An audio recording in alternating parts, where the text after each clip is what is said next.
नमस्कार, मैं निशा फिर से आ गई हूँ आपके सामने एक नई खबर, एक नए मुद्दे के साथ में।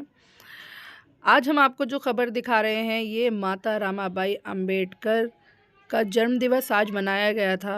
उसी के प्रोग्राम को लेकर हम आपको आज दिखाएंगे।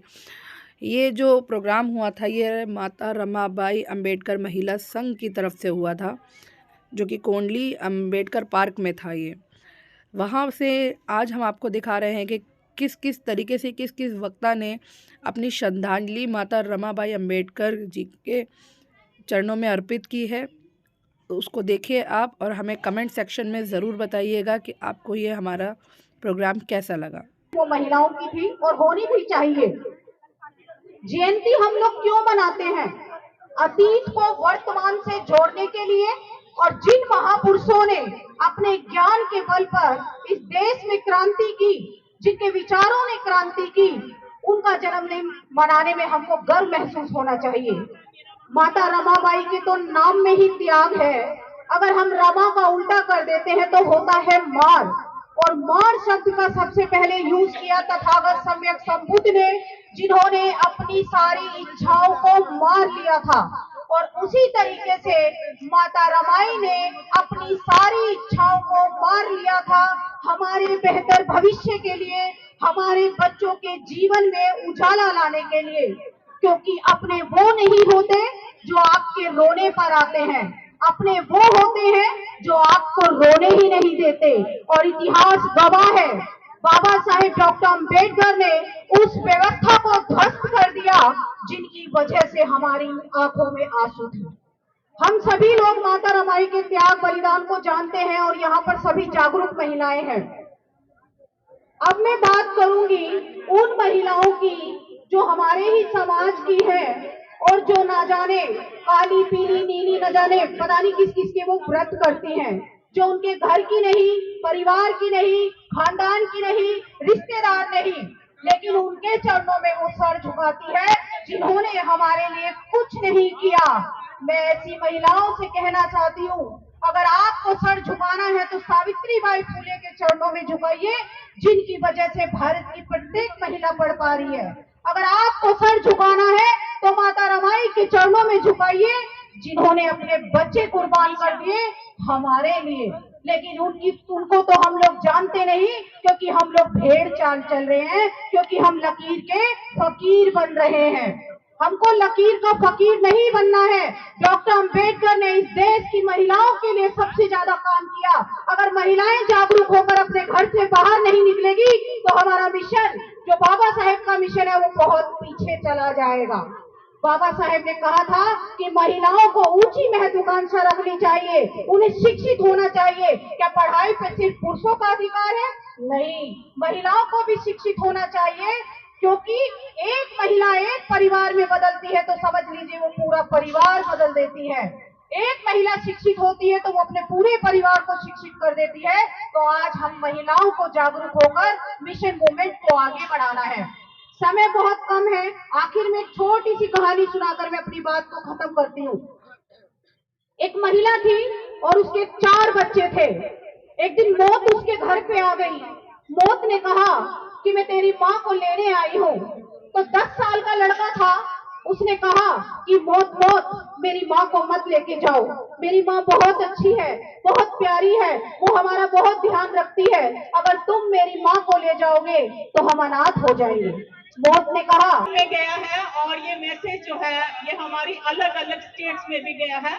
तो मैं आभारी हूँ कि आपने मुझे यहाँ न्योता दिया, और मैं आपका जो प्रोग्राम था उसको देख के मेरे मन में भी उमंग जो है वो जागी है कि मैं जम्मू कश्मीर में इसी तरीके का एक बहुत बड़ा कार्यक्रम करूंगी। और उसमें उसके लिए आप सबको निमंत्रण देती हूँ कि आप इसी तरीके से उस प्रोग्राम में भी आए। और वहां पे एक बुद्ध स्थल है, वहां पे आप बुद्धा के वहां अवशेष हैं, दंत धातु है, वहां पे अखनूर में, उसको देखने के लिए आप कभी भी वहां पे आ सकते हैं। आपको मेरी तरफ से न्योता है, आमंत्रण है। मैं जब यहाँ अलग अलग सॉन्ग के माध्यम से माता रमाई का जो जन्म दिवस है, ये जितने भी लोग यहाँ बैठे हुए हैं, जितने भी एसोसिएशंस हैं उन सबको और पूरे भारतवर्ष को बहुत बहुत बधाई देती हूँ, क्योंकि माता रमाबाई का त्याग जो है, उनका जो समर्पण जो है, ये कहना बहुत छोटी बात है, लेकिन उसको महसूस करना बहुत बड़ी बात है। अभी हम देख रहे थे कि किस तरीके से बाबा साहब ने अपने बचपन से ही संघर्ष किया और छोटे होते ही उनको कितनी सारी यातनाएं जो है वो स्कूल में सहन करनी पड़ी, उनके बाल नहीं काटे गए। अभी आपने देखा यहाँ पे रमाबाई अंबेडकर महिला संघ कोंडली दिल्ली की तरफ से माता रमाई के चरणों में नमन हमारा बहुत सुंदर प्रस्तुति थी। जगरोशनी नोएडा से जो नाटक का मंचन किया गया, मैं उससे भी बड़ी प्रभावित हुई हूँ कि किस प्रकार से उन्होंने यहाँ पे एक पेशकश दी और एक मैसेज दिया कि हमें किसी भी सूरत में बिकना नहीं है। ये मैसेज हमारे बाबा साहब पहले ही दे चुके हैं कि रमाई में कभी मैंने गरीबी देखी है, मुसीबतें देखी हैं, लेकिन मैं कभी झुका नहीं, मैं कभी बिका नहीं। तो जगरोशनी ने जो मैसेज दिया है वो भी बहुत ही अच्छा था। और इसके साथ ही नशा जो है ये बहुत बड़ा कलंक है, उसके लिए भी उन्होंने बहुत बढ़िया मैसेज दिया है कि हमें किसी भी तरीके का अंधविश्वास जो है उसमें नहीं पड़ना है। तो यहाँ पे एमएलए साहब आए थे, यहाँ पे काउंसलर आए थे, उन्होंने बहुत अच्छा बोला। मुझे बहुत खुशी हुई कि उन्होंने अपना जो रुझान है वो अपने समाज की जड़ों के साथ वो लोग जुड़े हुए हैं। बात क्या करनी है, लोगों ने जाना शुरू कर दिया। तो हाँ, बारिश होना शुरू हो गई है, लेकिन फिर भी मैं अपनी बात जो है वो रखूंगी कि माता रमाई का जो त्याग है, अगर हम शुरू करें कि उन्होंने अपनी 4 संतानें खो दी और इंदु और रमेश जो है वो बाबा साहब के एब्सेंस में जब वो बाहर थे, तो उन बच्चों की कैसे मौत होती है। और रमाबाई अंबेडकर जो है वो अपने पति बाबा साहब अंबेडकर को ये नहीं बताती हैं, इसलिए नहीं बताती हैं कि बाबा साहब एक उच्च कोटि की शिक्षा प्राप्त करके वापस लौटेंगे, मेरा जीवन भी बाकी औरतों की तरह बहुत अच्छा होगा, मैं भी अपना घर जो है उसमें बहुत सारा सामान लाऊंगी। वो बहुत उम्मीदों से उनका इंतजार करती हैं, और जब वो वापस आते हैं उसके बाद भी पीछा जो था मुसीबतों ने बाबा साहब का नहीं छोड़ा। वो जहां भी जाते हैं उनके साथ तिरस्कार होता। अगर वो बड़ौदा में वहां काम करते हैं ऑफिस में, तो जिस कालीन से वो आते हैं उनका कालीन के ऊपर गौमूत्र का छिड़काव किया जाता है। तो ये तौहीन जो बार बार बाबा साहब के साथ हो रही थी, बाबा साहब ने ये यातनाएं सहते हुए जब अंत में उनके तीसरे बच्चे की मौत होती है, गंगाधर की मौत होती है, तो बाबा साहब इधर थे। उनको बहुत सारे झटके जो हैं वो मिले, लेकिन समाज को के उत्थान के लिए बाबा साहब कभी नहीं रुके, और माता रमाई का साथ जो था वो हमेशा उनके साथ बना रहा। ये उसी का रिजल्ट है कि आज मैं आपके समक्ष हूँ। आज मैंने यहाँ देखा कि महिलाएं बहुत अच्छे वस्त्रों में, यहाँ पे बहुत सुंदर साड़ियां पहन के, बहुत अच्छे तरीके से, बहुत कॉन्फिडेंस के साथ स्टेज के ऊपर उन्होंने प्रस्तुति दी। तो ये सब कमाल जो है ये माता रमाई का है। अगर बाबा साहब डॉक्टर BR अम्बेडकर नहीं बनते तो शायद आज जो हम पानी पी रहे हैं, आज जो हमें जो सहूलतें हैं, आज जो हमें रिजर्वेशन मिली, आज जो हमें पानी मिलने का अवसर जो है वो मिला, ये बाबा साहब की देन है। पढ़ने का मौका जो है उसके लिए हमारे ज्योतिराव फूले और माता सावित्रीबाई का संघर्ष किसी से छिपा हुआ नहीं है। बाबा साहब ने उनको अपना गुरु माना, संत कबीर को अपना गुरु माना। बाबा साहब कहते हैं कि मेरे जो महापुरुष हैं उनका जो संघर्ष है, मैं उसी को आगे कैरी फॉरवर्ड कर रहा हूँ। तो इस वंदन करते हुए सम्मानित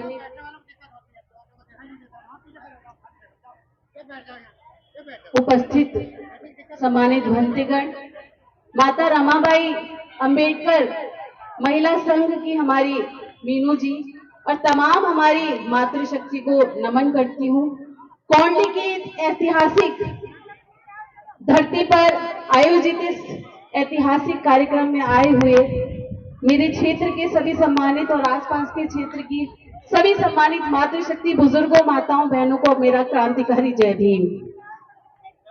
आप सभी को तहे दिल से सबसे पहले मैं माता रमाबाई जी के जन्मदिन की बहुत बहुत शुभकामनाएं और बधाई देती हूँ। और जैसा कि मंच के माध्यम से आज कोंडली के इस ऐतिहासिक पार्क में जो माता रमाबाई जी को समर्पित कार्यक्रम किया जा रहा है, उसके बारे में अगर मैं कुछ भी बोलूं तो बहुत ही क्षणिक होगा, या कहूंगी कि बहुत ही शून्य होगा, क्योंकि माता रमाबाई, उनके बारे में शब्दों में कहना शायद वो शब्द नहीं बने इस धरा पर। करुणा की मूर्ति, त्याग की मूर्ति, बलिदान की मूर्ति, सहयोग की मूर्ति। माता रमाबाई जी के लिए जितने भी शब्द कहें वो अधूरे हैं, वो कम पड़ेंगे। बाबा साहब हम सबको वो समानता का अधिकार, वो मान सम्मान की जिंदगी कभी नहीं दे पाते अगर माता रमाबाई जी का उसमें योगदान नहीं होता। और हमारे समाज में जन्मे समस्त महापुरुषों को नमन करती हूँ और हमारे समाज में जन्मी मातृशक्ति माता रमाई, जिनका आज जन्मदिन है और इतने हर्ष और उल्लास से मनाया जा रहा है, उसकी मैं सभी लोगों को बहुत बहुत बधाई देती हूँ और यहाँ उपस्थित भिक्खू संघ को वंदनामी करती हूँ। और जितनी भी महिलाएं, बच्चे और हमारे भाई लोग यहाँ आए हैं, उन सभी का आभार करती हूँ, वंदन अभिनंदन करती हूँ। वास्तव में आज का दिन बहुत ही महत्वपूर्ण है और मीना जी जो काम कर रही हैं, मीना जी की टीम को जो भी जुड़ा है उससे, यहाँ तक कि बच्चा तक जुड़ा है, उन सबको मेरी तरफ से बहुत बहुत साधुवाद कि वो इस जन जागृति कि इस तरह से जोड़े हैं कि घर घर तक पहुंचा रहे हैं। आज बहुत ही हर्ष का विषय है कि सारी महिलाएं इतनी खूबसूरत, मौसम को इतना खूबसूरत बना दिया है और इतना अच्छा लग रहा है कि इस माहौल को तो शायद ही कभी देखने को मिलता है। तो इसलिए यहाँ उपस्थित सभी महिलाओं को, हमारी मातृशक्ति को बहुत बहुत साधुवाद। आप लोग यहाँ आए और हमारे भाई लोग, क्योंकि परिवार की पति पत्नी ये दो ऐसी दूरी बैठे हैं, बाबा साहब अम्बेडकर के संविधान को मानने वाले लोग बैठे हैं और बाबा साहब अम्बेडकर ने कहा था कि मैं किसी भी समाज की उन्नति जो मापता हूं वो समाज में महिलाओं की उन्नति से मापता हूं। महिलाओं को बराबरी का अधिकार देने वाले बाबा साहब अम्बेडकर, जिन्होंने अपने संविधान के माध्यम से इस देश की आधी आबादी महिलाओं को एक बार में आजादी दे दी, उन्हें उनके अधिकार देने का काम बाबा साहब अम्बेडकर ने करने का काम किया। इस देश की आधी आबादी को एक झटके में आजादी देने का बाबा साहब ने काम किया।